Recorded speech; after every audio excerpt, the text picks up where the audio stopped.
আজকে এক্সপিরিয়েন্স এশা মার্টার নিয়ে খুবই ভালো, কারণ আসলে এতদিন তো আমি শুধু অডিয়েন্সদের রিয়াকশন দেখেছি, আমরা টিমের সবাই। বাট আজকে আসলে আমাদের পরিচিত মুখ ছিল, অনেক মিডিয়ার অনেকজন ছিল, অনেক আর্টিস্ট ছিল, ডিরেক্টরস ছিল। সো ওনারা যখন নেমে বলছিল তুমি ভালো করেছো, এবং ওনারা আমাকে এশা বলে ডাকছিল। সো এটা আসলে আমি গ্রেটফুল তাদের কাছে। একটু আগে চঞ্চল ভাইয়া নেমে আমাকে বলছিল হেই এশা কংগ্রেচুলেশনস। সো এটা আসলে আমার কাছে অনেক বড় পাওয়া, এবং আমি আসলে আপ্লুত খুশিতে, এবং সবাই আসলে এশা বলেই ডাকছে আমাকে।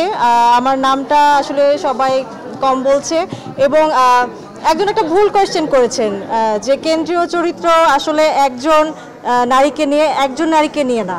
এখানে সানি ভাই আসলে অনেক বড় সাহসের পরিচয় দিয়েছে, উনি দুইজন নারীকে কেন্দ্রীয় চরিত্রে রেখেছে এবং একজন একেবারেই নতুন।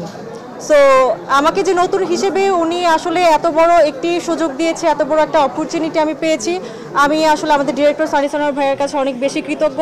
আসলে নতুনদের উপর ভরসা করতে হয়, তাহলে আসলে বিভিন্ন জায়গা থেকে বিভিন্ন নতুন মুখ উঠে আসবে আমার মতো, এবং আপনাদেরকে ভালো ভালো কাজ উপহার দিবে। Thank you.